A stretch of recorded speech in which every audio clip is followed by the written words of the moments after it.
Okay, Dolby Atmos setup. It's definitely a little tricky with some of the programs and things we have to use, like here, say in REW, like Java. Java can only use left and right channels. There are exclusive channels, but on this PC, like on this laptop, for instance, I couldn't get the exclusive drivers to work, or the ASIO drivers to work. Couldn't get them to work at all. For some reason, it would not pass. Like even on a 7.1, it wouldn't pass the 7.1. It would actually switch the signal back to stereo, and then all I got was noise. On my Windows 10 laptop, though, I can get ASIO to work perfectly. But even then, though, you're still restricted to 7.1 channels. You can't actually send signals to your Atmos channels, to the REWs as well. You just can't do any of that. So I was really trying to figure out a different way of just doing this, right? Like, because it's actually annoying. Like, if I want to measure my Atmos speakers doing it like this traditional way, what I would do is make sure all the EQ work is completely off my left and right front channels, so there's no EQ work done whatsoever. Plug my Dolby Atmos speakers into the fronts, measure, do all the measuring, all the EQ work, and then once that's finished, delete those files that were for the fronts and just put them into the height channels. And it works. You can do that. You can measure. You could put your height channels into your surrounds. As long as there's no EQ work done on them, as long as it's completely flat, there's nothing on there. You can use any speakers to put your height channels in, measure them, get all the work done, and then put them into those Atmos speakers. You can do that, but it's annoying.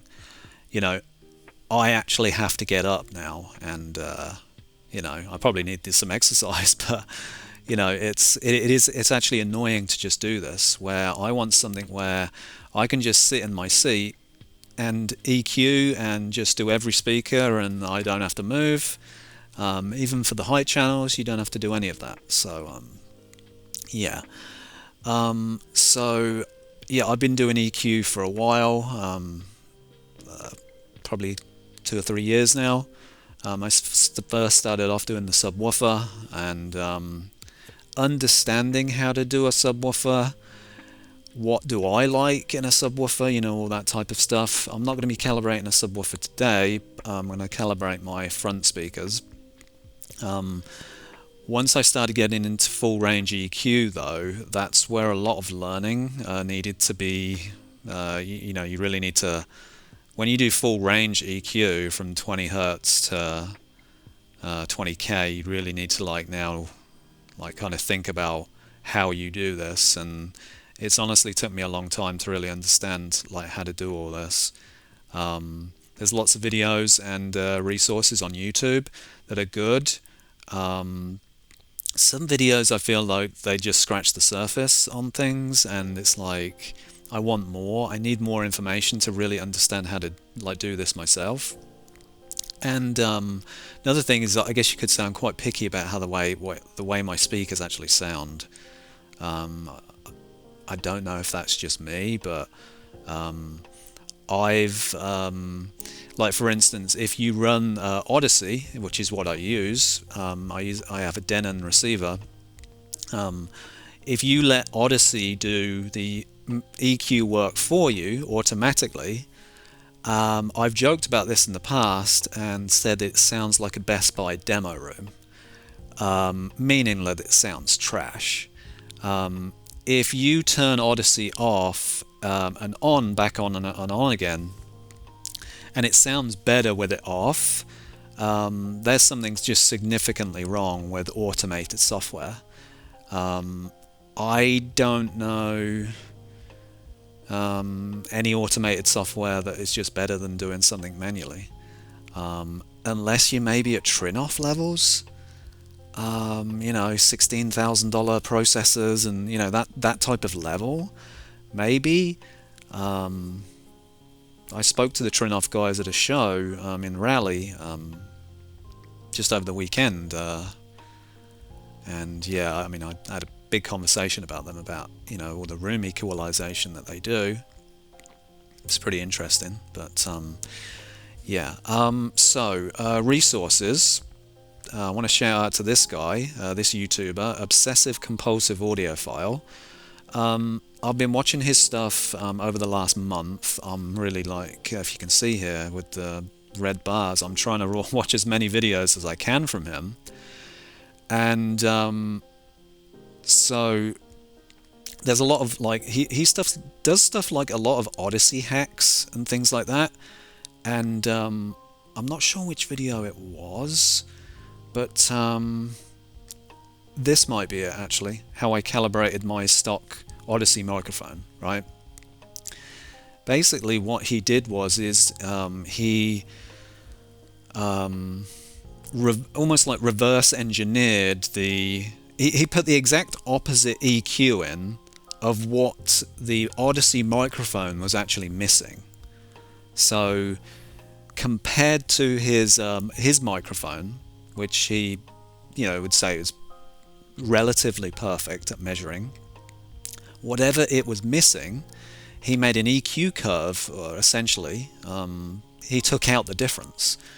And I was like, okay, there's a new feature in Odyssey, in Multi-EQX. This is the app for the PC.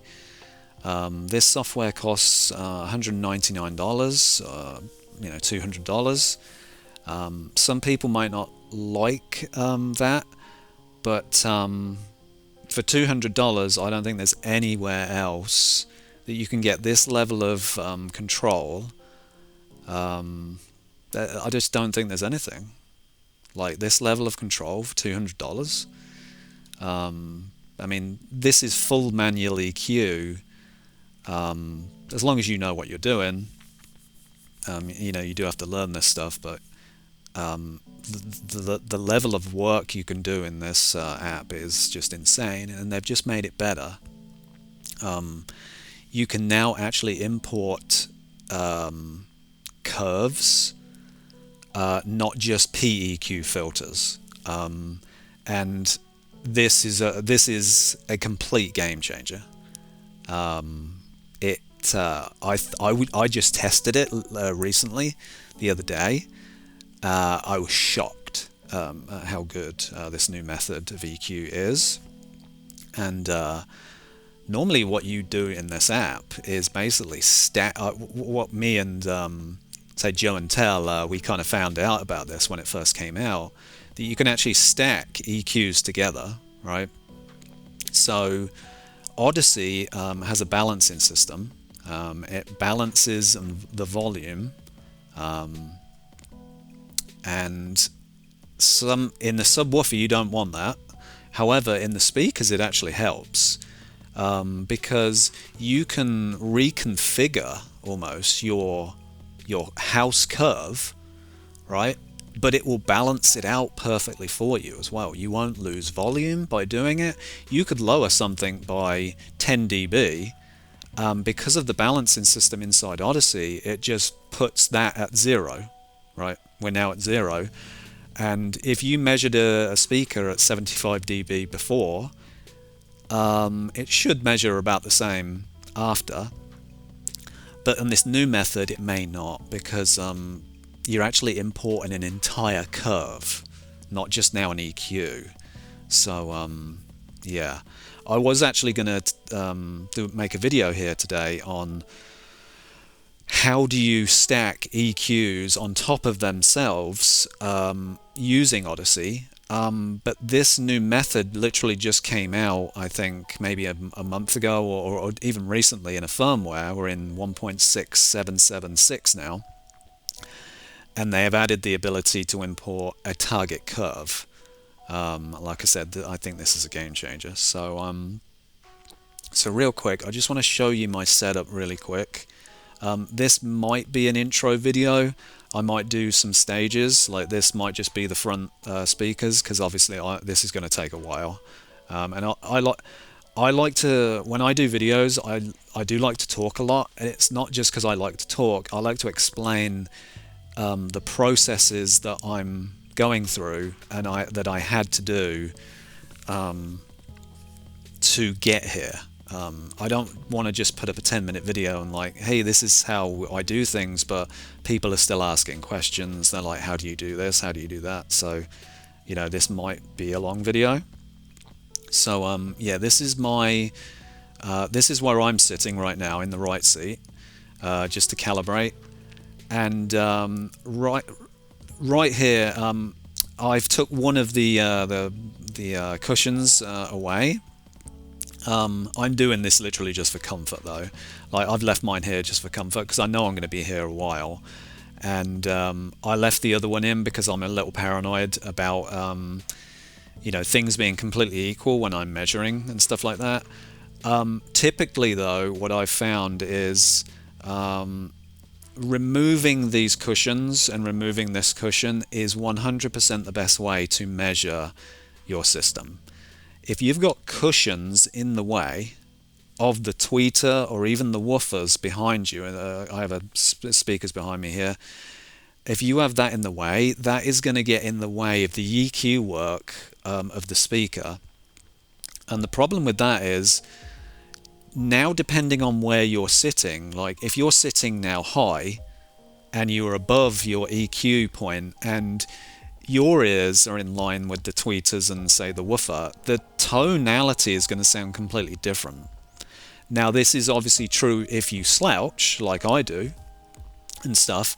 However, you really just want to measure your speaker with knowledge that nothing has gotten in the way between the tweeter, the woofer and the measuring device.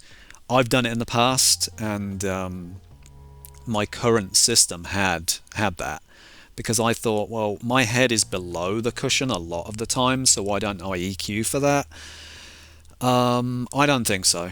I don't think that's the best way to do that. I think it causes a lot of inconsistency, and you do have to accept that if you have large cushions like I do, that sometimes the sound could be blocked by a cushion, and you know, this is why I actually do a lot of compensation in the volume of my rears. I just make sure I can hear them, you know. So yeah, that's my setup. That's obviously my laptop. I'm getting ready to do some measurements and things like that. So this is my actual setup. These are ELAC Unify floor standers. Really good speakers. I like these. Got a lot of bass, which is a really good thing. You'll kind of see that in the measurements as well. A lot of warmth in the bass. There's a lot of kick drums that are really good on these speakers. I think these have been redesigned for a 2.0 version, and I've heard they've actually got less bass. So, and I don't know if the ports are on the rear on the new ones, and that's why. If you put ports on the on the front, it allows the speaker to be placed almost anywhere. The problem is you will actually lose a lot of like volume in the bass by doing that. If you've got ported, there's 3 ports on the back of these speakers, and yeah, it's definitely a lot of warmth. Which I like in a speaker. I don't like bright speakers at all. That's just not me. I just tinny, clacky speakers. Yeah, I don't like that. So yeah, I have ELACs all around, and I have bookshelves even in the Atmos speakers. So the surround bookshelves are all the same as the Atmos. So tonality-wise, everything is all the same. I have 2 of their subwoofers as well. These are the sub 3030s. Out of the box, they don't sound very good at all. luckily, with some really good EQ, I've got these sounding just absolute monstrous right now.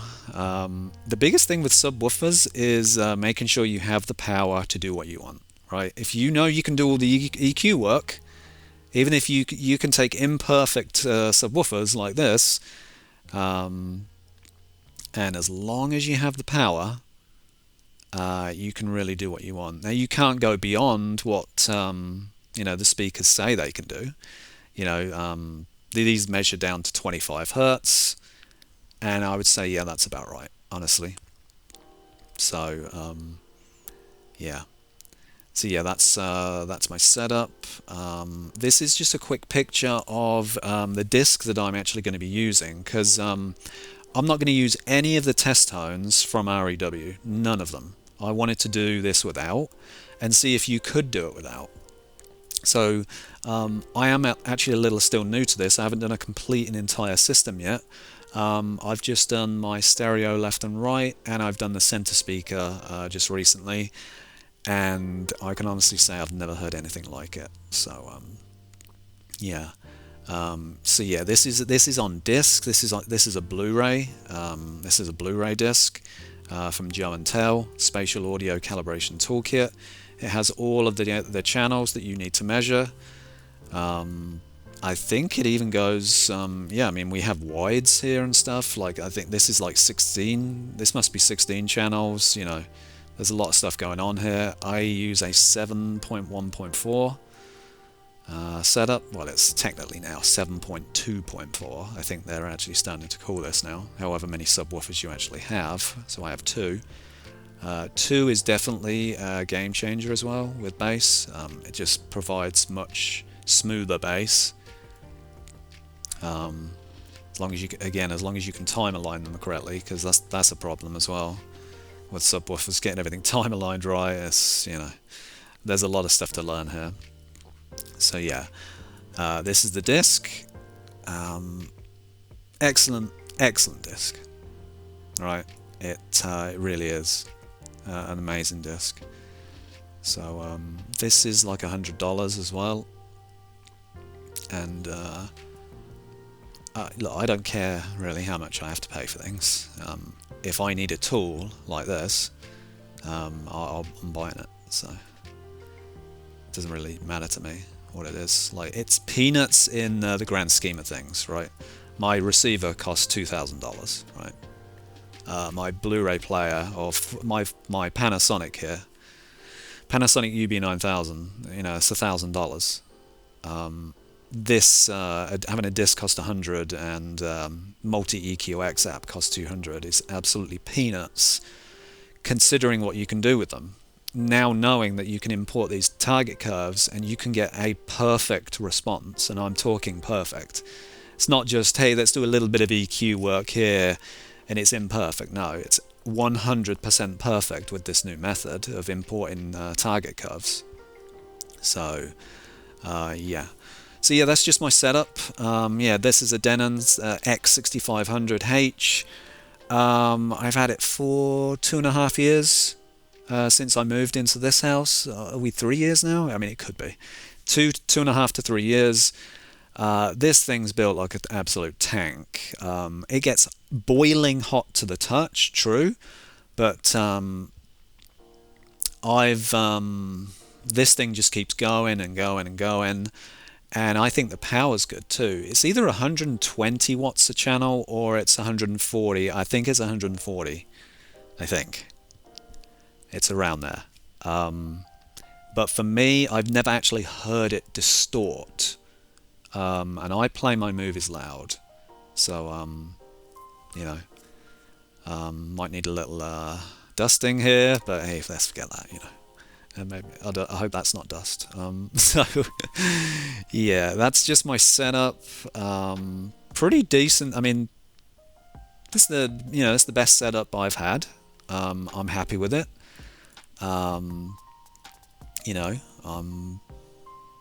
Once I get things set up, I kind of like get really into things. You know, these speakers are exactly the same angle. This speaker's at exactly the same angle as the other one.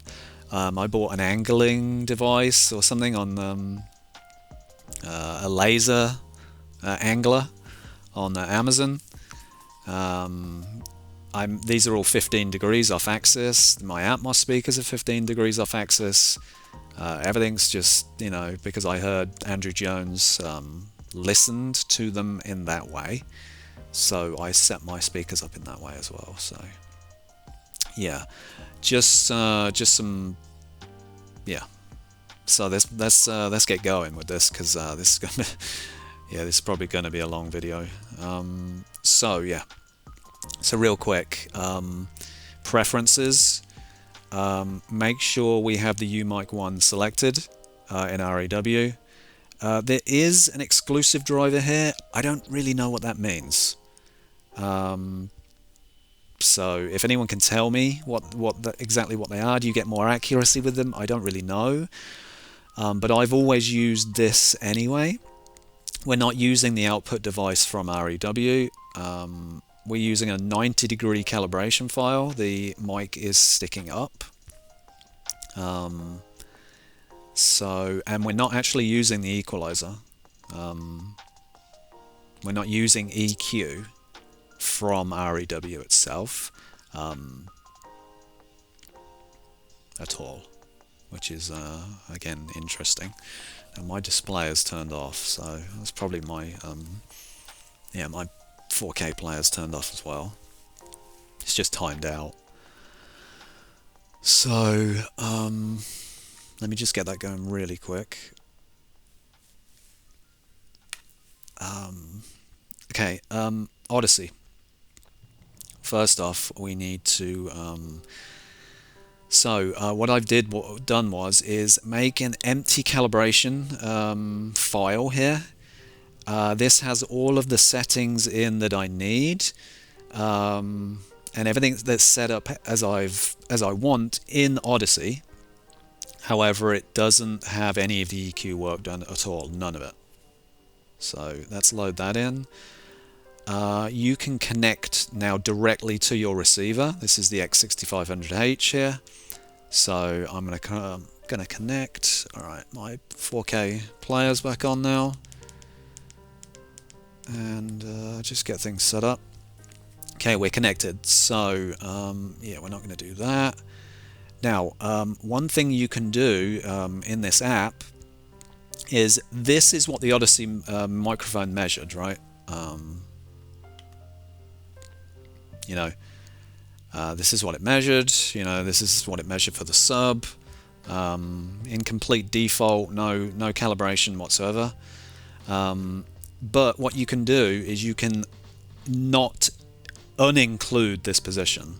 This negates this, so I could include the position, but I don't want to do that. So you uninclude this, and now the EQ for each channel, look, is now completely flat. It's just one line. One line to each channel. Odyssey now thinks that your system is 100% perfect EQ.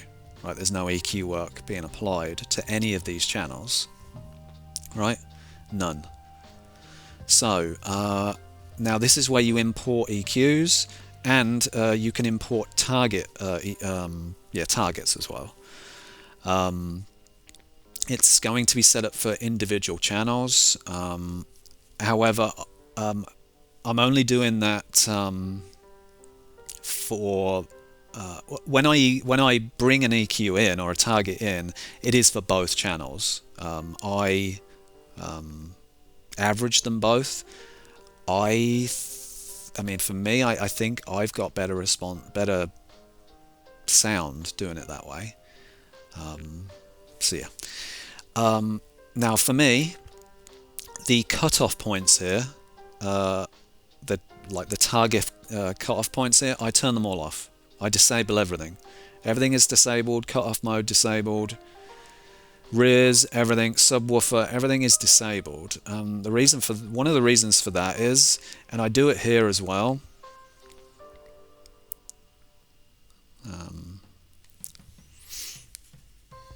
App's being a bit slow. Okay, here we go. As well here, EQ limit. I max it out essentially to 10 Hertz, but I turn it off, it's manual to 10 Hertz. Why I'm doing this is because I don't want the system inside Odyssey to start applying a roll-off to my EQ.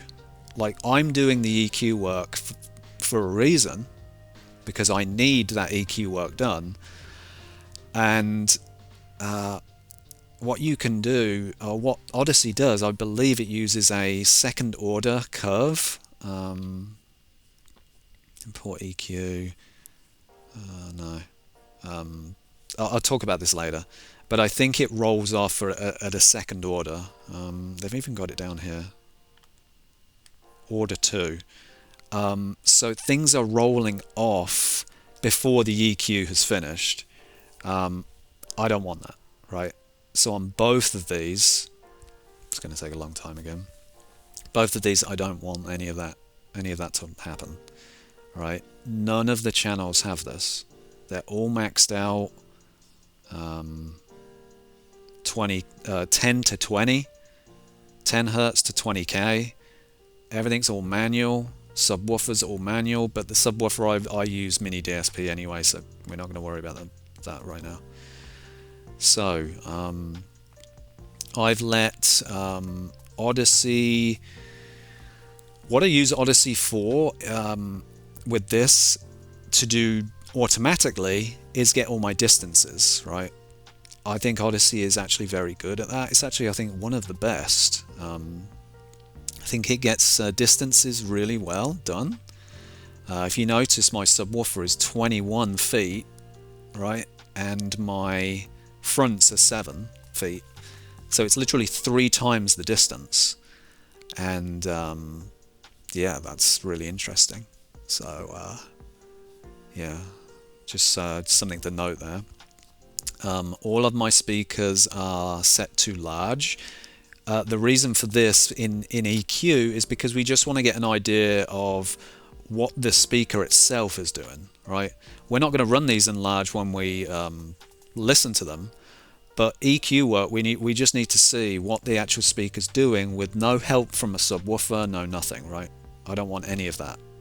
So we just want to we want a completely large speaker here with no roll-offs, no nothing. So and then you can come to finalize, and again, these are all my settings now are all saved. Dynamic volume is all off, dynamic EQ is off, low frequency containment is off. Yeah, I'm not doing any of this, right? I'm not doing dynamic EQ and dynamic things. I'm EQing my speakers to the levels that I'm listening to, and I'm just not doing that. So now we can transfer files to my receiver. So what am I transferring here? Well, I'm transferring all of the distances, the volumes to the speakers, which I've actually just reset now. I've just let all the speakers be 0. They're all just set to 0. Volume levels I just prefer to do afterwards, right? After that. So yeah. There's in the design curve, there's 0 EQ filters. So again, we're flat. So let's just send this. You're about to transfer the stuff to the receiver. Okay, let's transfer. You can see in this corner we're transferring filters to the receiver. If I had my display on HDMI 2, the receiver sends a signal to the TV saying we're accessed now by the Multi-EQ app, and we're receiving a signal to say that we're controlled by Odyssey, right? So we're sending all these filters, which there are none. It's just flat, but it does send them in this way. So yeah, we're just gonna have to wait a little while to do that. You can't do EQ work on the fly with Odyssey. You have to do the EQ work with this, right, or with REW, and then put it into this app, and then send it to the receiver. Okay, we're done now. Right, so now The reason I did that is to send this is because I don't want any EQ filters whatsoever. There currently were some from my last night's or recent EQ. So I just want a default state. So how do we measure any speaker in a Dolby Atmos setup and not use REW? I'm not even plugged into my receiver with a HDMI cable with this, right? Basically, what we do is we go to RTA, and this is essentially, this button here is a record button, right? You're literally recording all of the sounds that come in. So what do you need for that? Well, if you remember this picture here, periodic pink noise, which is basically random pink noise, full range. When you're measuring full EQ, you need full range pink noise. When you're level matching, you need pink noise that is from limited pink noise, right? Yeah, that's the best way to measure the volume of a speaker. But EQing, you want full range, right? Luckily, this disc on the last section here, these are all test tones. I think they're 2 minutes long, which is even better. It's like really nice to have long test tones. And you can just measure any speaker that you want. So, what we do is, I'll get that ready. Just want to make sure my volumes are correct. Okay, yeah, I'm at 10. I'm at negative 10 dB on my receiver because that's what I listen to movies at. Now, this might be a little loud. There's going to be, I don't think you can actually see it down here because my camera is down here. But it says down here the cycles, and for me, once the graph here stops moving, around 100 cycles is, which is really a lot. It's constantly taking averages of this information of the test times. Yeah, I don't know if you'll be able to see it, but I'm going to do it to around 100. I'm not going to mute my mic. So I hope this plays back okay. It shouldn't be too loud. I mean, it's going to be relatively loud, but yeah. So we're going to start playing. This is going to be front left.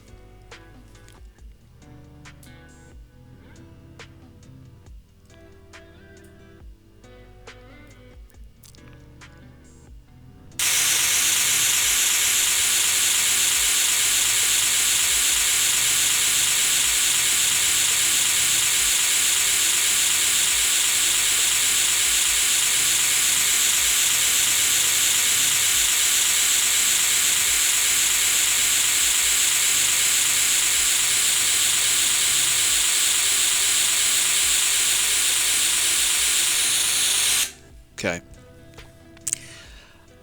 Yeah, that's measured. It also, what I really like about RTA is it gives you a nice average volume as well of what things are, and I actually found this was better to have this average volume rather than measuring an SPL or anything like that.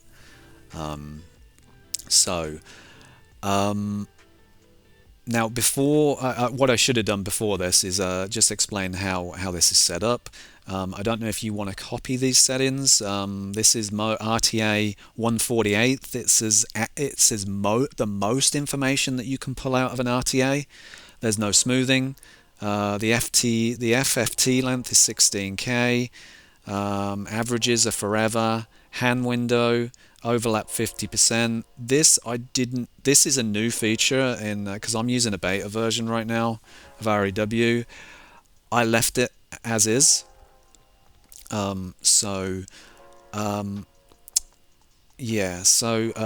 from Joe and Tell actually gave me these settings, like how he sets up an RTA. So I want to thank him for that. But yeah, these are the settings for that. These are just some distortion settings. This is everything that I have checked. So if you want to check this compared to yours, there's some more options here, again in the beta. But what I did is I went onto my old Windows 10 version, which was not the beta version, and I just copied everything that I had checked here. You know, everything that's checked, I copied, and appearance as well, the actual appearance of things. If you want to copy these settings, please go ahead. Maybe pause it and just make sure you've got the same settings. And I think that's it. I don't think trace options. Yeah, trace options is immaterial. So yeah, yeah. Let's close that. So what I did is once it reached, again, I'm sorry if you can't see this, but there's an averages down here. It just lets you know how long essentially this has been running for, and it says 113 averages, right? So then what I do is I stop recording, right, and I press current.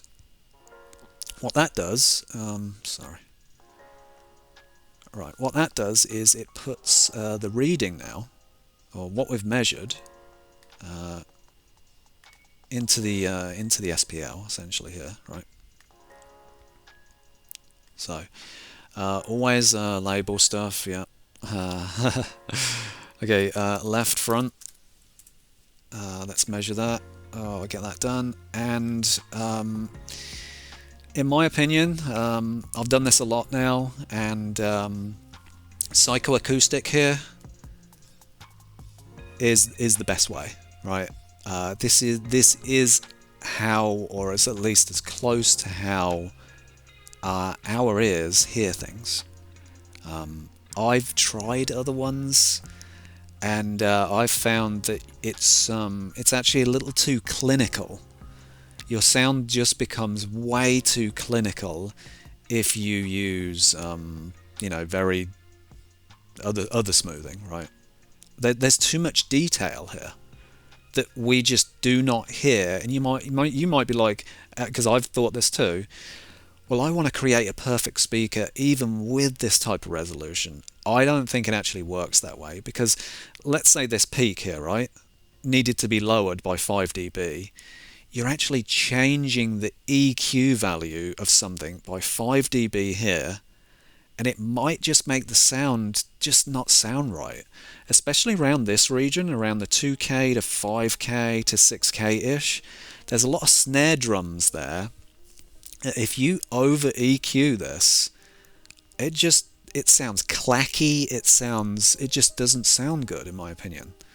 So yeah, psychoacoustic smoothing, you know, look, I've been told that psychoacoustic smoothing was the best to use, but I'm one of those people as well that I have to say to myself, is it?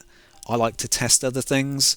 Any information that I get, I always like to test something else as well, right? Someone's told me that this is the best, but you know what? I'm going to try a different one, right? I'm going to see how that works.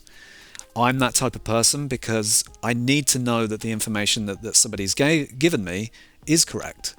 So I want to test other things first. Yeah.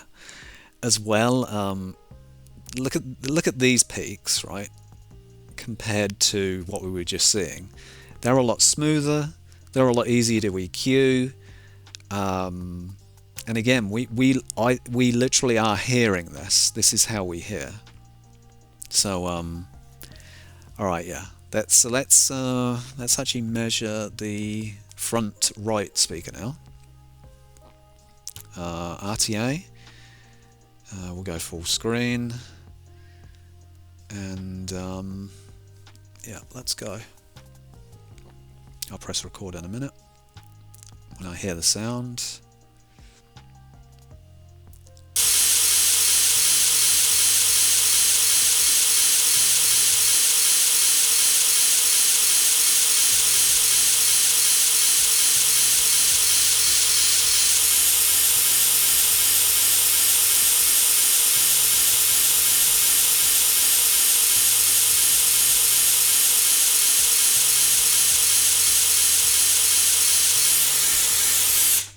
And we're done.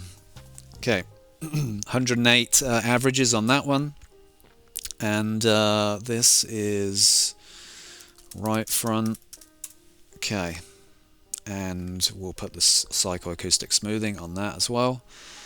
Now, as you can see, well, let's do this first.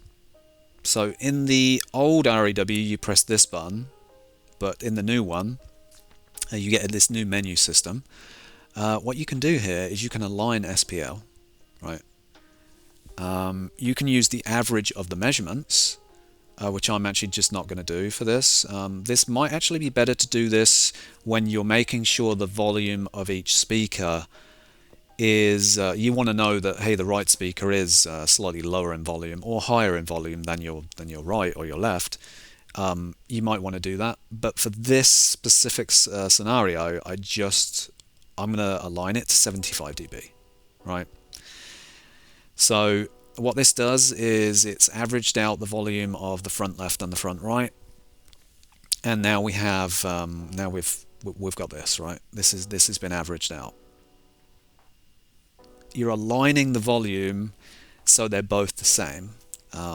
Whether they are the same right now is immaterial. It does not matter. So what are we seeing here? Well, first off, we're seeing the right front speaker is the green here, right? And the red is the left. So what we can see here is that the right front speaker, it has essentially, you can see the volumes here, the dB difference. It's about 5 dB, right? The difference is 5 dB. Now, I thought, because I've seen this in the past of measuring this, and I've thought, what is going on here? There's a door on the right side there, on here. It's closed, and I thought, is it getting reflections from there? Like it's brighter coming from there? So I didn't really know. When I was first introduced to the RTA method, a lot of that was actually using moving microphone, right? And Joe actually said you can measure a speaker right up close if you want, relatively close, I think within a foot. So I measured both speakers and I got the same result here. And I'm like, my right speaker is actually brighter than my left. It's the same brand of speaker too. So what we have to do before we start EQ, I have to do some patch-up work essentially. Now you can do that in the Multi-EQX app. So let's do that. Now I do know what I need to do here because I've done this before. So what you would do is you put a new custom parametric EQ in, right? And now I always get these mixed up, whether it's a high shelf or a low shelf, so we'll figure that out in a second. Don't worry. I'm going to set this to 8,000. So we're at 8,000, and we want to lose around, well, let's do 5 dB. Now, I don't like this, what's going on here, right? This needs to be a smoother roll-off, and it's because of the Q, right? The Q is too high, and it's causing this, like, you know, unnatural bump. Again, we actually want to mirror this roll-off that we have on our left speaker. This is how I want to do it, right? I want to mirror that. So, what I found from my EQing the other day is if I set this to 0.5, what I now have, if you can see this here, this blue line, we have a smooth roll-off. It even shows you the EQ that's being applied to the front. Now, one sec. This is actually being applied to all... here we go. This should just be applied to the front right. Right. Good catch there. That could have been really bad because you don't want this this curve to apply on obviously all your other speakers, including the left one. You'd just negate all the work that you're doing. So yeah. So again, this is why we have individual channels checked. good, I just remembered that. I'm relatively new to all of this as well, so you know, I'm trying not to miss things, but you know, obviously I'm kind of working here as I'm going. So right, this curve is just going to apply to the front right speaker, and there's a blue line here for the left, and or left flat, yeah, the red line, sorry, red line is left flat, and there's another line here for one of them, it looks like to be purple, and it's showing that there's going to be EQ applied to one of the channels, which is obviously this one, right?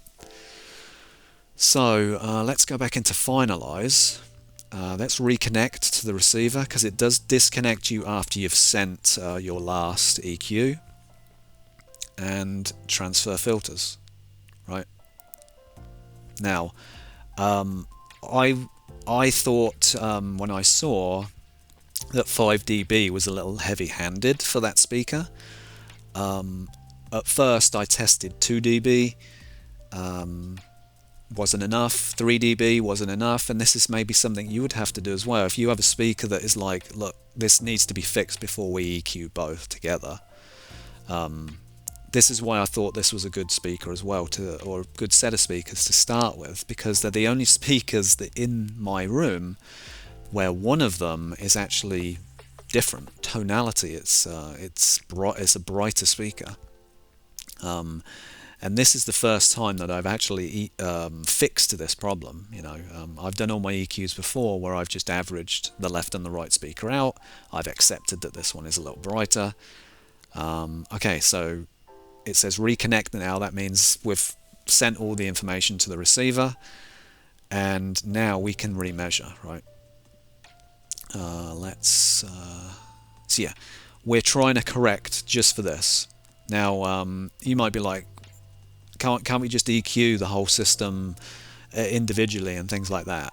You know, yes, but I want to know that my speakers are just measuring the same, they are the same speaker, and that I can EQ them with the knowledge that the EQ work that I will put in will work for both speakers because they're measuring the same, right? So we go back to RTA. Let's go full screen here, and we're going to remeasure the front right speaker. So let's press play on that, and we'll go for 108 averages again.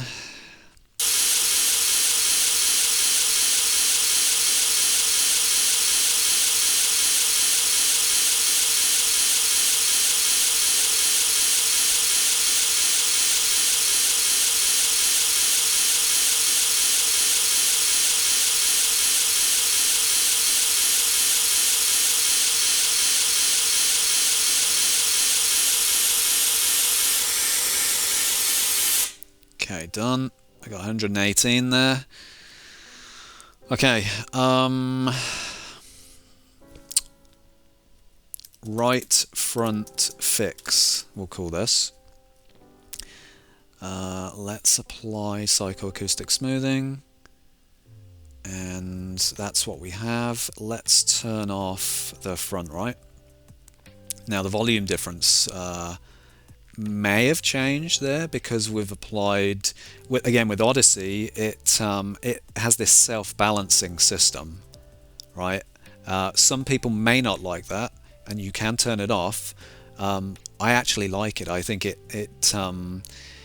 essentially it's a normalizer, right? It normalizes the volume in any EQ work and changes that you do within a 10 dB region. Now you can go above 10 dB. If you go to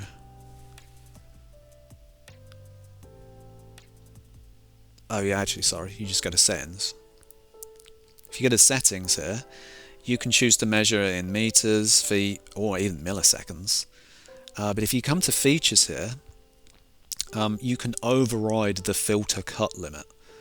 What this means is that you can use more EQ, or is this just for cuts? right, but essentially you can use more EQ, and here as well, enable EQ headroom. You can just use more. It expands it from, I believe here it's saying 24 dB, and even here 40, negative. So I only cut, I never boost. It's just something I don't like to do. I don't boost. In theory though, if you are negating one area and you're using a volume balancing system, you are boosting something else, right? In theory, if you lower treble by negative or increase treble by +6, you are lowering the rest of the system when it's balanced in that way. So I'm choosing not to use these because I actually like having just 10 dB of room to play with before it starts balancing things. But you can. Now for a subwoofer, if I was EQing the subwoofer on Odyssey, which I don't do, and the reason I didn't do it, because before a lot of these updates, if you come down here, you could not disable auto leveling, which means if you applied any EQ works to the subwoofer, it just didn't work, or it balanced it in a very weird way in which sometimes you'd just lose volume. So yeah, okay. Alright, now where was I? Yeah, I was talking about the volume balancing. Okay, I don't want to get too lost here. So what we'll do again is we'll align SPL. And again, we'll align the SPL to 75 dB. And now see what we've actually got. Now, I chose 5 dB yesterday. And I still think 5 dB is the correct thing to do here. And the reason is because, yes, we are still a little higher here. Yeah, I know that. You could come down some more. But what I felt is when we're actually starting to align, like here, and I know this is high, like we're at, this is 11K, right? But I felt at this point a lot of the work had been done. And having just a little, I know there is some here still. There might be something I can just do here to fix that, just that little portion of it. But I thought, you know what? I think I'm happy there. It's fixed a lot of the problems. It's brought things more in line now, and from a treble point of view. From a real heavy treble point of view, above 10K, we're now aligned in volume, in EQ, in everything like that. So for me, I'm considering that fix done. Now you might be like, look, you want to go real hardcore into this. You could make a parametric EQ that's probably a little wide, right, and just bring this down as well a little. You can do that. I could do that. I just haven't really got around to it or done that, so you can do that, right? So right now I'm considering this fix to be done, and my speakers to be aligned here in volume. I think we look good. Now whether they are in the room or not aligned in volume, that's we will fix that later. Don't worry about that. So yeah, this is good. Now down here you can average the responses. Now this is what I do, right? The reason I do this as well is when you measure RTA, you're not collecting timing information, right? You're not collecting impulse information or anything like that. This is literally just EQ information. This is all this is, right? Now with this done and them being very closely aligned in EQ, relatively close, I would say. We've aligned them in volume, and now I'm going to average the response. Now, I've made this mistake before. I've averaged the responses with the volumes not aligned, and yes, it does make a difference. So if one speaker is, say, let's just call it 5 dB lower than the other, and you average both of those responses, the volume of both is being taken into account. This is why if you do average your responses, you want to make sure in REW that you have aligned the SPL. You've made them both the same, right? So, okay. So now, I'm just going to call this front average. Rename it. So this is both of my speakers averaged, right? So now I did say we're not going to go into the EQ section for this, but there's something you can do that's really cool. Really cool here. So now I'm using a Harman curve here, and if people do want this curve, I will put it in the description. I'll probably host it on my Google Drive. So yeah, basically, how much of this do I want to correct for? So let's come down here. I'm not in the right area. I think it's the target settings. Okay. So calculate target from response. See, I don't want to just EQ that, right? I don't want to just EQ this peak, this, and this. I don't want to do that, right? So I'm going to come down, right? I think that is about good. What this means is that everything above this blue line, let's go full screen here, sorry. Everything above this blue line is going to be brought down to the blue line, right? Now, I mean, you could even EQ like that. I mean, you could, right? You could make everything completely flat, and I wonder if I did that yesterday. You definitely could do that. Odyssey allows you to do that. So well, let's try it. Let's actually try doing this. This is 68.1. Now, before you, normally you would, you would EQ this, and you can bring your target curve here on the editor here. Normally you would like press EQ and you get all the EQ work done. What I'm going to do here is generate measurement from target shape. Right. Now what this does is it brings the target curve onto this screen. The reason this is really useful is there's a lot of things now we can do with this. So if you go to trace arithmetic here, now this is again something I learned from obsessive compulsive audiophile, sorry, his channel. His channel basically taught me about this, about that you can actually do this. So what we do here is we A is the target and B is the front average, right? And then you divide them, A over B, like that, I believe. And you get a measurement. What this does is it negates this, right, this peak, to get this down here. It does all of the numbers and everything that this is, it puts the exact opposite in. Right, so what it's done though is, unfortunately, it's brought it down here in volume. So what we'll do again is we have three things on screen, so we'll align SPL to 75 dB, right? Okay. So this gives you a better idea now what is really going on. Front average is the orange, right? So we're coming down here, right? We're losing treble here, right? According to the Harman curve. However, the A over B here of my fronts is negating all of this. This is an exact copy in EQ of everything we're missing up until the curve.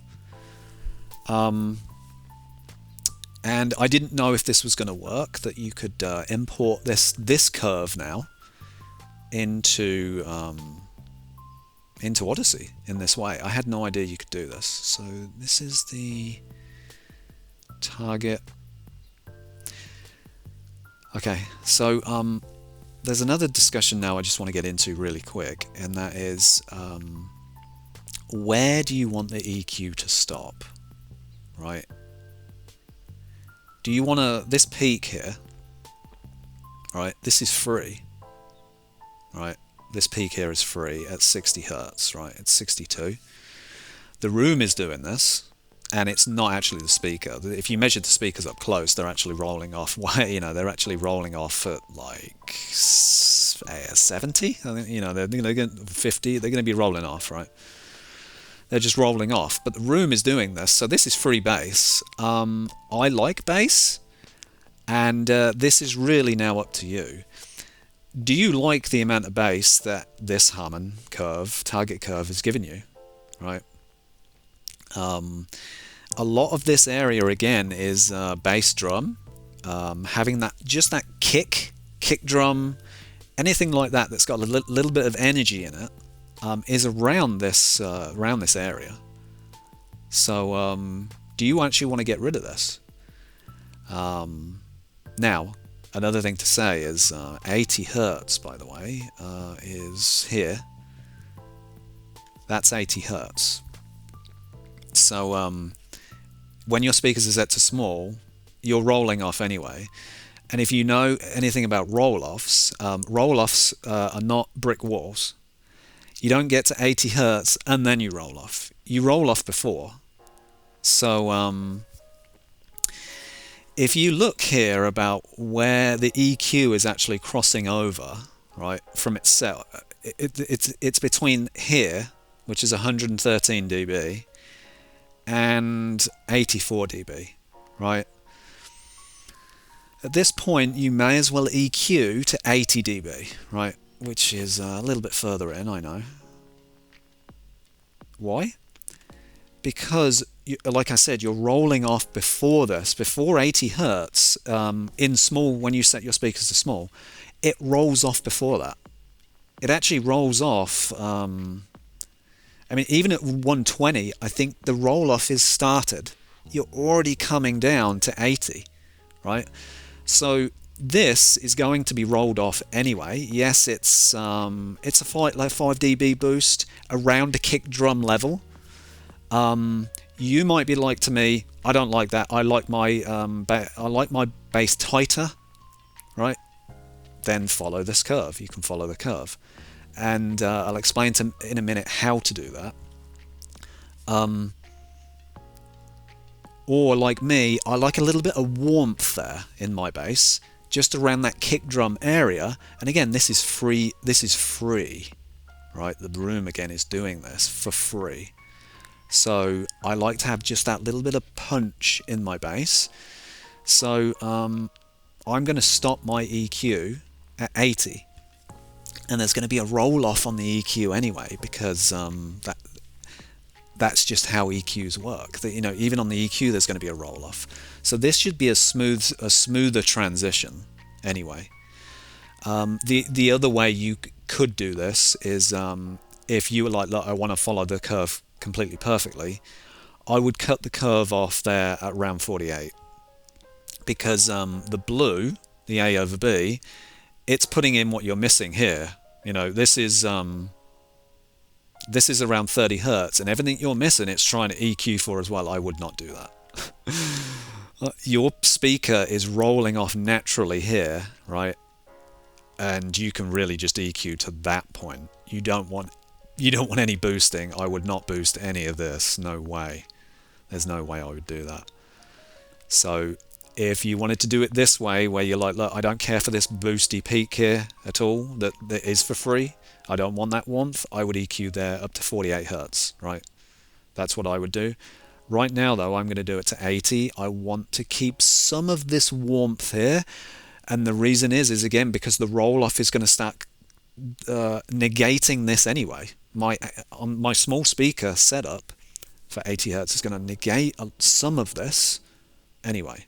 So I just want to keep some of that warmth as well. There might be a perfect way of doing this. Like, it might be like 70 actually sounds the best. And when you measure it, it rolls off the best too. But for now, I'm going to choose 80. So how do we do this? We export measurements as text. This is set to 80 Hertz already, that's perfect. So again, if I wanted to choose this point, that point there, which was what, 48, what you would do here is you would set this to 48, right? So now the range, custom range here, I would not use the entire, it says here, use range of measurement. I wouldn't do that. Again, because you've got so much correction going on here, I would not do that, right? No way. Never put more bass into your system than your speakers can actually handle. That roll-off there is in place. That is like the limit of your speaker. Even on my subwoofer, I've found that where the limit of the speaker is where you want to roll your EQ'd subs off too. It's exactly the same. So yeah, if things are boosting here like this, no, definitely don't do that. But yeah, I'm going to do 80 Hertz because I'm using small. I'm going to set my speakers to small. It rolls off anyway. So we're going to roll off before. Some of that little bump there you're getting might bring it back up just slightly, because when you set your speakers to small, again, because you're rolling off before, you're actually losing bass at 80 Hertz. It's not going to measure exactly the same anymore. It's just not. So this is an attempt to counteract the setting to small speaker roll off here as well. So I'm EQing 80 Hertz to 20.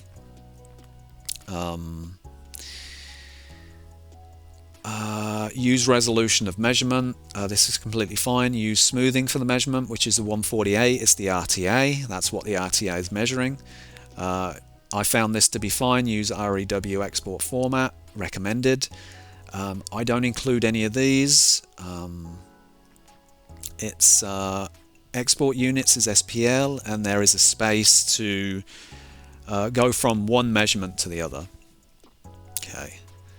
So you press OK, and let's call this YouTube fronts curve. Okay, my Blu-ray player just turned off. So, where are we? I've got to find it now. It's in documents. Sorry about that. Okay, YouTube fronts curve. Now, I could put this into Odyssey and make a mistake, but you know, this video is already going to be long. So, we need to fix this. You need all this information here. Odyssey cannot understand, so take that out, right? All you want is, this is 80 Hertz. Oh, actually, I've made it. All right, we've made another mistake. So let's not save this. So let's point this out real quick. See there, it says 72 dB. That would mean that Odyssey would have to try and measure boost that by 72 dB, and I don't want to do that. Volume balancing is on, but I don't want to do that, right? So yeah, sorry about that. Let's take this away, and this. We only have the A over B selected, which is the like reverse EQ, you could say. Exactly everything we're missing. So what we would do here is align SPL and align this one to 0 dB. What is this doing? Normalizing the volume. I'll show you. This is essentially what Odyssey does too. With automatic volume balancing, it normalizes the volume. So this is the 0 dB line, right? And on average, this is where, I know we have this, it does take this into account, but on average, for the measurement itself, we're now at 0 dB, right? There is a reason I wanted to do that, because I think it's going to be safer to do that rather than having something boosted by 72 dB. I know it balances it, but it's just maybe a pet peeve of mine, or just a thing of mine. YouTube fronts curve, we can save over that. It already exists, but we'll save over that. So here we are, YouTube curves. Now let's go into YouTube curves. Now we've got more reasonable numbers, right? -2. Let's go down a few. We're negative, we're 0, 1, 2, negative, and I think +4 might be the biggest one there. Negative, all the way down to 20k, right? We're at -4 at 20k. My camera is there, but it is -4.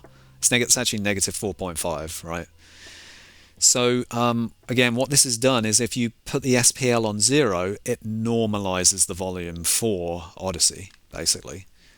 Again, I'm not sure if this is a thing because of the volume balancing, but it is something I am doing. I know I'm repeating myself a lot here, but sometimes I have to watch things over and over again just to really understand them, and this is kind of like what I'm trying to do here, and I'm just talking as I'm going. So right, what I did there is there's a space at the bottom there, at the very bottom of the code, the text, and I just negated that. So now in this file, what we have is a bunch. This is essentially a target curve with the measurements for the SPL, right? At 85 dB or at 85 hertz, we are at -0.406, right? This is a curve, right? So we're going to save this. Now it's ready for Odyssey to actually be able to take this in. So now what we do is we import a target curve. We want it to apply to the front left and the front right. For now, I'll have everything apply to flat and reference. Yeah, for now, you can deselect these though at any time. So select file, and it is the YouTube fronts curve. Import of the target curve was successful. Okay, so custom target curve. Now this is only being applied to the fronts because look, this this speaker here is the center, and it's completely flat. That means there's no EQ work being applied to it. Now down here it shows that one of the speakers, which is the left one, is higher, and the other one is being EQ'd further down. And this is the correction curve that I put in, which is this one. Let's go up a sec. Sorry. You can rename this as well. At least I hope you can. Yeah, you can. So this is right front fix. Right. Okay. Right. Now it's called right front fix. You can turn these off if you were like, look, let's see what it's like without. You can just unselect it and turn it off, or you could let's say you only wanted it applied to flat or reference. You could do that too, and you can then test the difference between one and the other. You could do that, see if the fix actually helps, which it does. I've tried it. It absolutely does. So yeah, this is the custom target curve. This is negating all of the work. This puts the exact opposite of what the speaker is measuring versus the target curve, and these are the differences. This is the differences. Now, does it work? Well, let's see. I hope it does. So,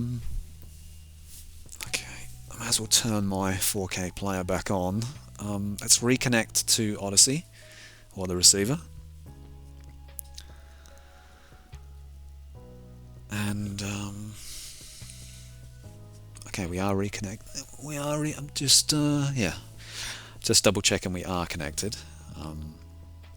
The front display says Odyssey app use mobile, but obviously we're using with using this, because there is another app available. It's the phone app, which in my opinion is absolutely terrible, but okay, let's transfer these filters. So is it that easy? Let's see.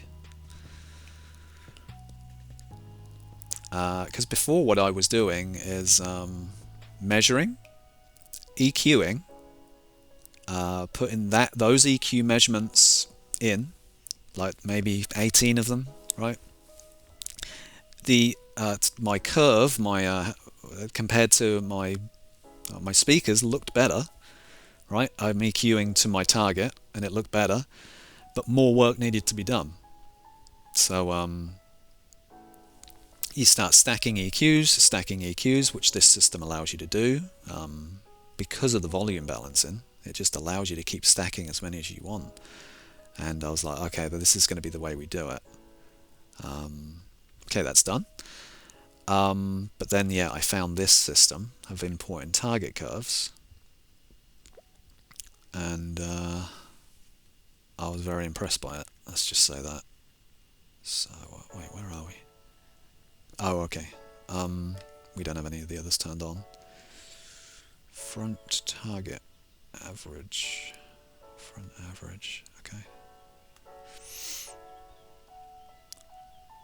Okay. So now what we have to do is remeasure. Now everything is EQ'd, essentially, with this new target curve. We hope, right?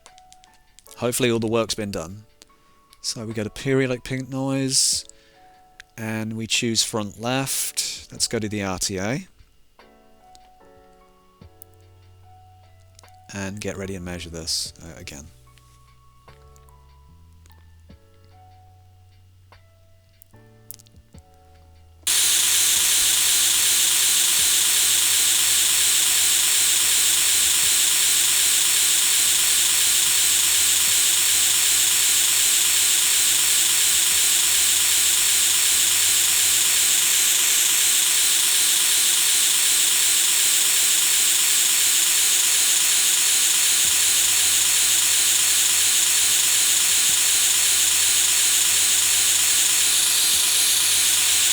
Okay, that's done.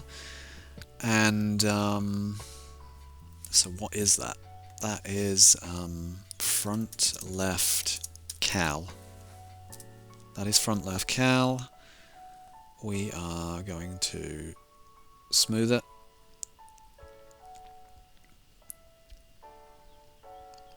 Okay. And let's just turn these off for now.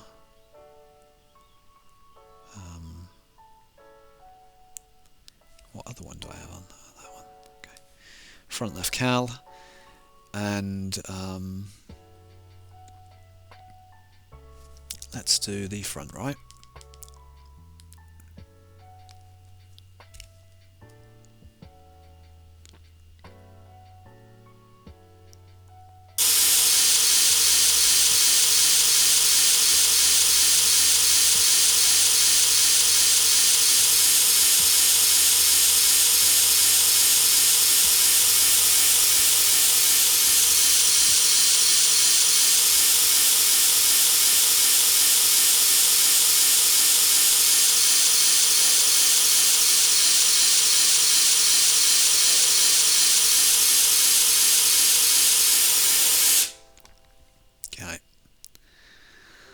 That is that done, and let's smooth it. Okay, there's only two. This is front right cal. Okay, there's only two that are selected on the screen right now, so let's align the SPL to 75 dB. Just so we're making sure that both are, again, even. And so now what I'm going to do is, this is the response from both speakers. I'm going to average them. Now you could say that the individual responses, like this, let's turn this off, like the individual responses here, you know, you've got the front left, which is a little, you know, it's raising there, and then you've got one speaker that's actually coming down. There is some of that play, yeah, true, but I having EQ'd one speaker at a time, and I felt that I didn't get the results that I got when I did two speakers at a time.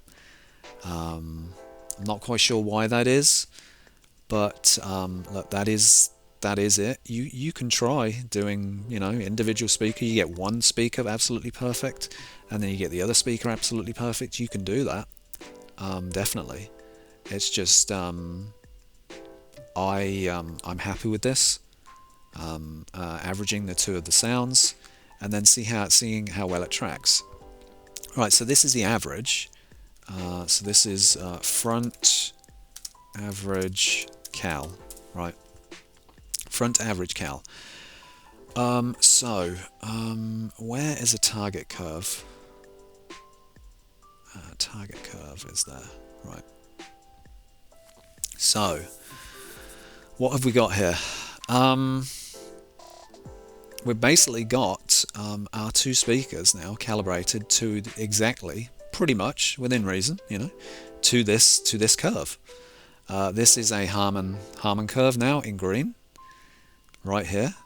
This is absolutely perfect, right? This curve is perfect. But now you overlay the front average calibration over the top of it, and that's it. We're tracking within 1 to 2 dB here, right? We're not getting any nasty things going on here in this snare region, right? This is a snare region, a snare drum region, and if you don't have snare drums correct, it can sound, I'm using a word here, clacky. It just doesn't sound right, and it can sound very piercing on your ears around this level, but this is trekking completely smooth, right? This is, I mean, to me this is excellent. This is tracking the target curve as well as one could expect. Now, could you go into EQ and do all this on your own? It might take 100 measurements. Or 100 EQ, parametric EQ, individual EQs to get this level of quality that you get from just literally doing the target curve like I've just done. It is you could look at it as an inverted target curve. Whatever the response of the speaker is versus the response of the target curve, it negates everything up until this point. Now remember, we're in a, you know, this isn't complete and utter perfection, right, you could say, whereas the target curve is completely perfect, right? But within this region of hearing, of 1 to 2 dB, I almost consider this pretty much, these two front speakers are perfect speakers now. I really do. Now, we cut the EQ off at 80, around there, and we've got a slight bump now, right? We've just got a slight rise. Now remember, this measurement here is in large. We haven't applied our small yet, so remember, this is going to get smaller. I mean, where does it? I don't honestly know where it starts. Let's just assume though it starts at around 120. When you set your speakers to small, where does the roll-off start? Where does it start rolling off that speaker? It's going to be around here, and some of this peak will be taken off, right? It's going to be taken off of anyway. So this is why, again, I like to keep a little bass in there. So it's gonna remove that and balance it out anyway, really nice, and it gives you that warm sound. So yeah, I did this calibration yesterday just to test it did work, and yeah, it worked absolutely gorgeously. Again, I know this is a long video, but I wanted to make sure this was hopefully fully understandable by people that really want to try this. Now, if you don't have Odyssey or anything like this, the Multi-EQX or anything like that, if you have other systems, Dirac and you know, any of the other ones, can you import EQ and can you import a target curve? That's the only two questions that I need to know. If you can import a target curve like you can in Odyssey here, the Multi-EQX app, then I see no reason why this would not work. This system, and I don't know about you, if you've ever tried EQing your speakers. Have you ever got an EQ as tight and as close to the target as this? I have never done that. I have never been able to get it this tight, ever. Have you? Have you seen, I was watching, I won't say who it was, I'm just saying I was watching some YouTubers the other day that were doing some EQ work on two different speakers. Or somebody had a speaker and somebody else had the same speaker, and I saw how they was EQing the speaker. It was nowhere near.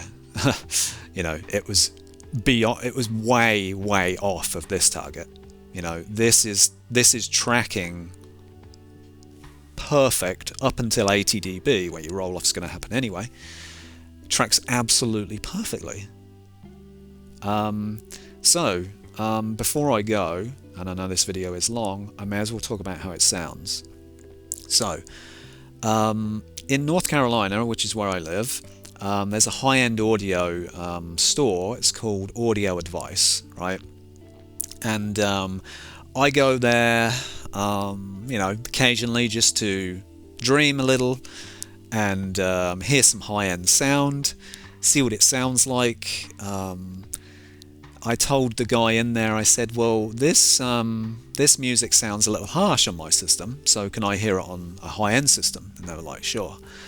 So they put it on like their high-end system where they've got, like, you know, room treatment going on, you know, they're softening the sound, there's less reflections and things like that. And there was no harshness in the sound whatsoever. And I was with my dad at the time, and I said, that's the sound I like. I would love to have that sound. I want that sound. And the first time that I've heard that sound in my house is after importing this EQ curve into my system. That's how it sounds now. It sounded like an Audio Advice demo room. That's how good this sounded. Again, snare drums, right? No clacky harshness.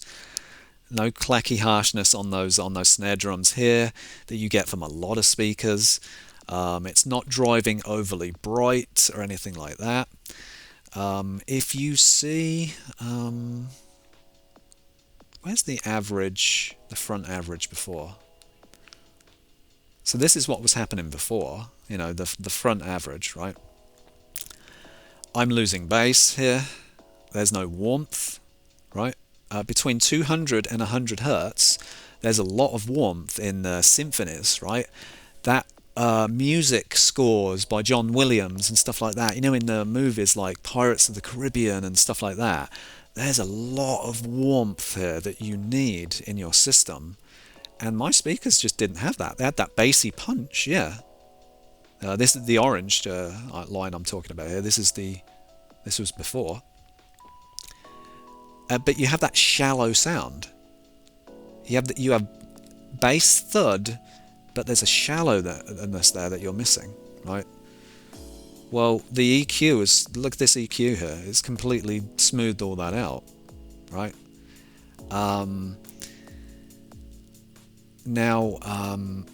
Yes, and as well, we're actually losing treble on these speakers, and I felt the treble actually, when you hear them, actually sounds okay, right? we now have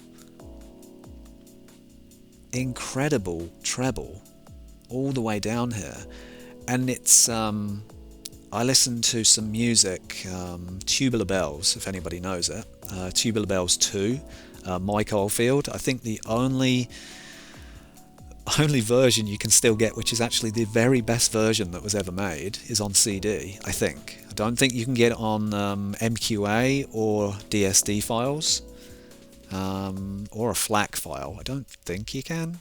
You may be able to get a FLAC file, but so I put that on because it's got some serious, like, ultra high treble. Now, a worry with treble again is there going to be any harshness to it? Is it going to ring in your ears or anything like that? No.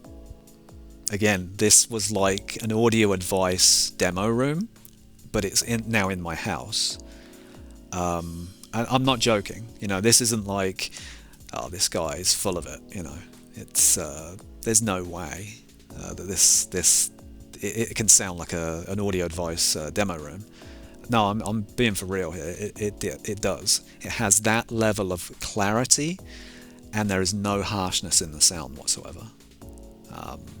Yeah, it's just absolutely incredible. So super happy with this new way. And again,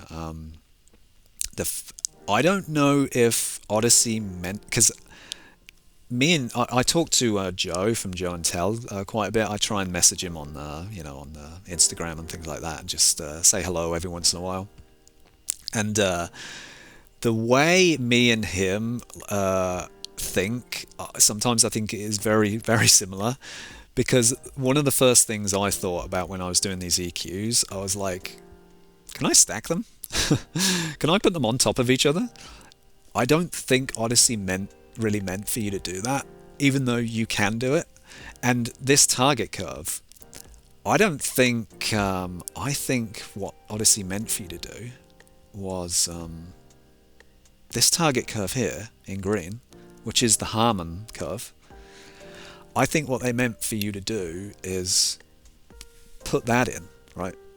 And hopefully your system will try and target that, or it might be a preliminary to an EQ, right? This is the target curve.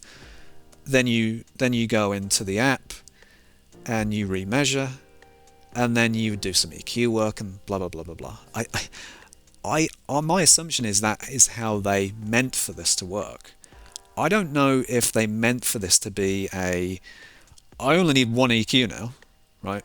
This is one, essentially, or target curve, you could say, one file.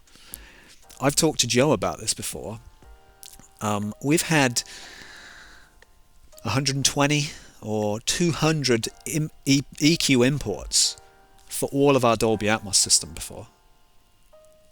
Now it's just one. I have my right from fix, but it's just one. It's one piece of code. It's one file that the system now sees. And I just think this is so much cleaner than measuring your system, EQing it with the generic setting, which you can import 20 EQ PEQ filters. Okay, import it. Let's remeasure. How close to the target curve did we get? Decent.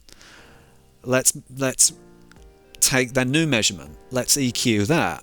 Let's get things tighter. It's a whole thing to do it that way. Yes, you can get very close to your target, but again, this is just one. This is one file. It's kept very simple, and look at the target quality that you get. This is 1 to 2 dB on target the entire way down a Harman curve. And again, to me, it sounds now like, it doesn't sound like a Best Buy demo room. It sounds like an audio advice demo room with thousands of dollars worth of equipment, right? And that is, again, it's no joke. Extremely impressed with this method. I've took the information that I've learned from obsessive compulsive audiophile and used that information to try and EQ with a different way. Plus, I've wanted to EQ without using REW's HDMI connection system, right? I've now done this with RTAs by measuring a disc, right? Directly coming out of my player. It's actually this. Spatial Audio Calibration Toolkit by Techno Dad and Joe and Tell. I can't talk now. Been talking too long. And now some of you might say, well, and this is a good thing to actually talk about. When you measure with Java, you do a full range pass, right? Let's just say you set your pass from 20 to 20k, right? When you normally measure, right? You set from 0 to 24k, and one of the reasons to set this to 24k is because you are then double the sample rate, right? Or half the sample rate. The sample rate is 48 kilohertz, so you end at 24k. I've heard this gives much better timing accuracy and just accuracy and things like that from the obsessive compulsive audiophile guy. But where was I? Yeah, the range. So you measure here, right? You start, you check your levels, you start.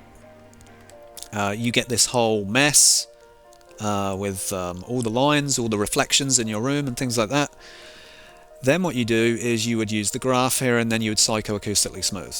So what we can measure in REW versus what we can measure on disc, is it the same? Yes, it is. When you use the graphs to psychoacoustically smooth and then you use an RTA and you psychoacoustically smooth that, both ways are exactly the same. The speaker, this first measurement here, that measured exactly the same in both ways.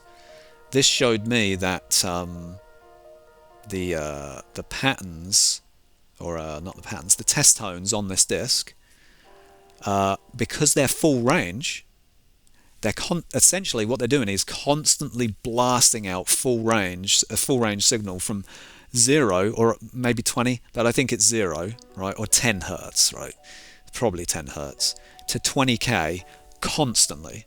It's random pink noise, but it's full range and it's just blasting that out constantly, which is what you were hearing when I was measuring. And what REW is doing, yes, it's capturing at 48. It can only capture at 48, 148 octave level of accuracy. But when you smooth this down now into a graph and you psychoacoustically smooth everything, it measures exactly the same as a full range measurement in REW. It's exactly the same. I needed to test that before I even made this video and before I even did all my EQ work, because I needed to know that what was on my disc was exactly what I was measuring in REW as their test patterns, or as their, I keep calling them test patterns, test tones. That they measured the same, and when I psychoacoustically smoothed everything, it was all the same, and it was. So I was like, here we go, I've got a new method. You don't need you're measuring Dolby Atmos, right? You're measuring your height speakers. Now I may continue this with measuring my other speakers now. Like I'll do a center speaker, I'll do the front heights, the rears, and the rear surround sounds. But obviously I'm not going to do this in this video because I know this video is already long. But again, I like to talk about things and make sure I understand what I'm kind of saying and talking about. And for anyone that's watching this, I hope it's easy to follow and understand what I've done. Like you can go through the different parts of this video of, how did he how did I use the trace arithmetic?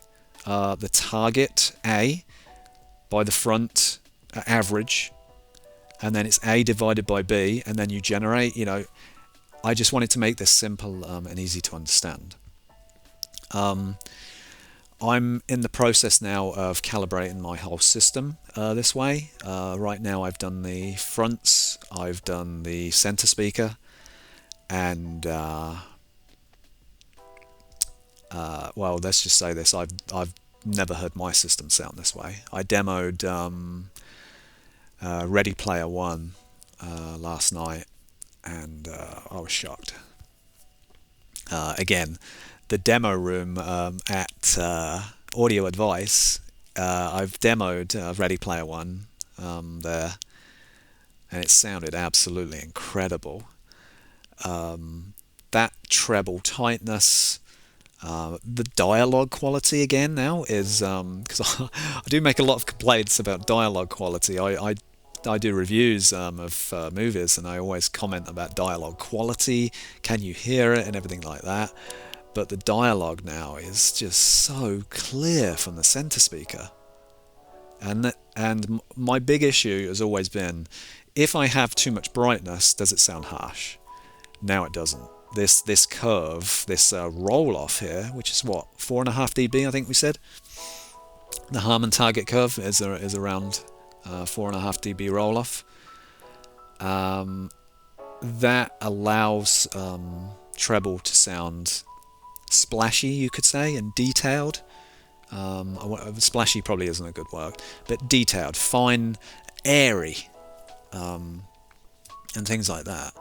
One other thing as well, I don't know, I just noticed this yesterday. We was listening to some music, and the speakers, the sound sounded larger and more spacious than I've ever heard it. It didn't sound as though it was coming out of a speaker. It sounded as though it was coming out of space. Whereas pre-calibration, it sounds bang, bang. You can hear it coming out of a speaker. It sounds brittle. It doesn't sound smooth. It doesn't sound detailed. Now it does. It just, I'm very happy with this.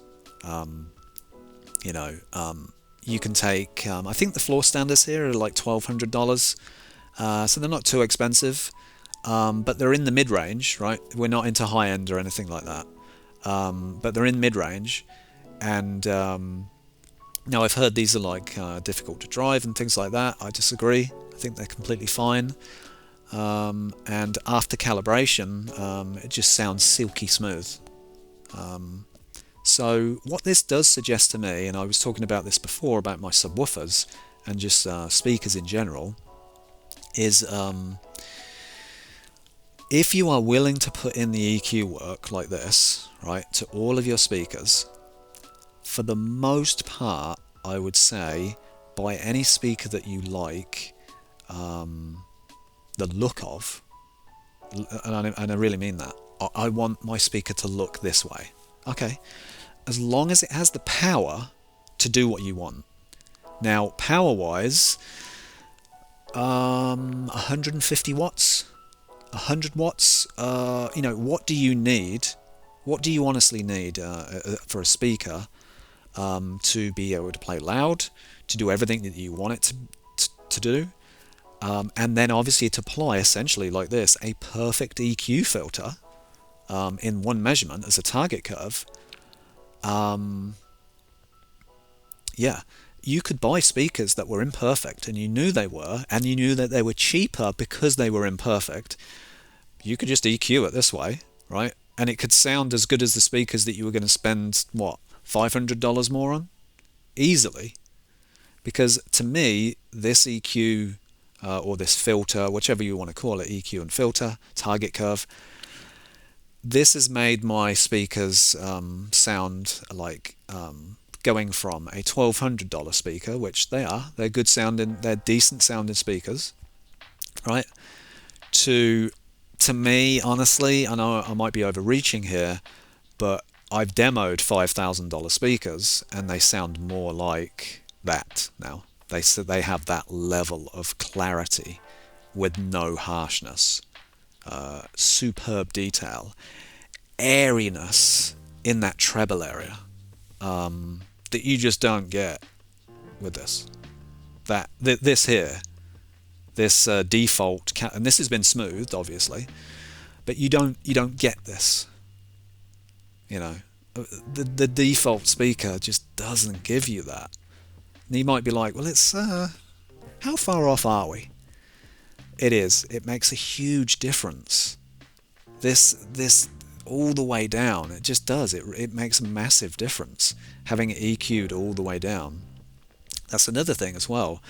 I do see people saying that, hey, I don't trust calibration, especially auto EQ, home correction and things like that, or room correction, sorry.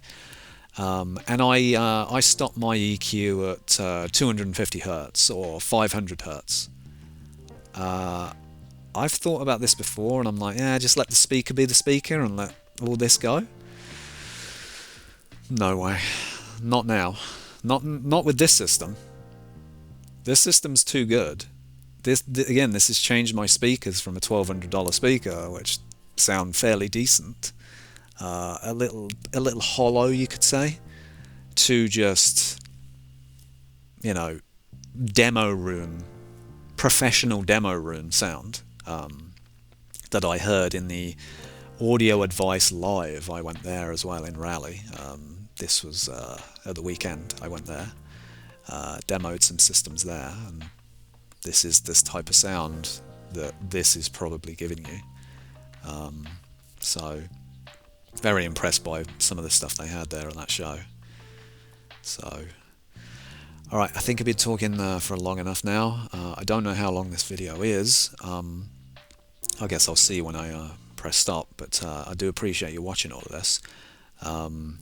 If anybody does now want me to continue this, like fully calibrating the system, I might do that, because I'll probably call this video something like Dolby Atmos, and people will be like, well, where's the Atmos calibration?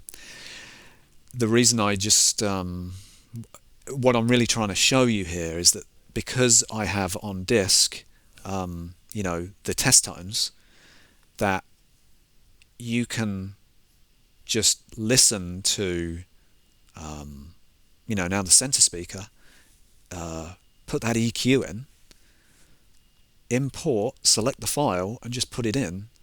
You know, I don't know if I need to show everybody 11 times what I just did, but I may, you know, just for consistency and maybe you know, really going through this of how you do the other speakers too, but they are no different. What I did here, right, if I wanted to, I could import my file to to surround left and surround A, which is the back left and right surround. Select file, put in the YouTube curve, and now that is the curve for the surrounds. Now, I'm not saying that that curve specifically is correct, but I'm just saying this is how easy this system is, right? And you can delete that, right? You just delete any of the curves and things like that you want to do, and yeah. So yeah, learning lots of different methods from other YouTubers, especially the obsessive compulsive guy. Really, I just tried to go through most of his videos to try and pick up on something that I could use myself in an EQ for my system, because I went to search on YouTube like Dolby Atmos calibration and things like that, and I'm watching other people's videos, and that one of the complaints that I saw on multiple videos was, we're not going to calibrate the Dolby Atmos speakers because REW won't allow you to. That was like, I saw video after video of that, and I'm like, there has to be a better way. So now you don't need them off disk, right? You don't have to have them on disk. If you had, I might see if I can find it. There is one available somewhere. I think I may have it. You've got Dolby Atmos test tones, full range, because they used to do them. I think they're full range. I think the ones that I have are actually full range from Dolby themselves. And it goes through every single speaker full range. So the only thing is with that, I don't know if it's split into like tracks. So you'd have to like rewind and fast forward and things like that. And it's kind of annoying. Whereas this on disc, you can just like go to the tracks, but it's free. You know, this disc is not free. You know, you would have to pay for it.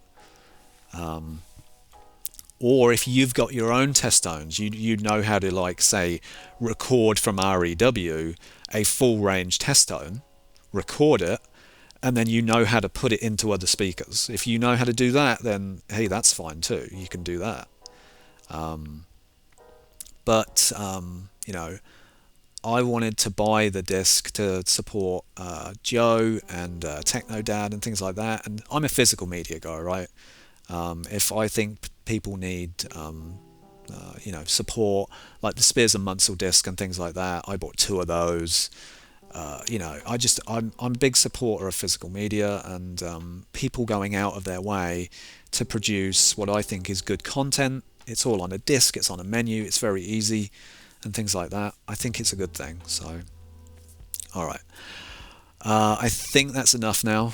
I have been waffling on now for a little bit now. But yeah, let me know what you think to this, please. Have you ever seen a method like this?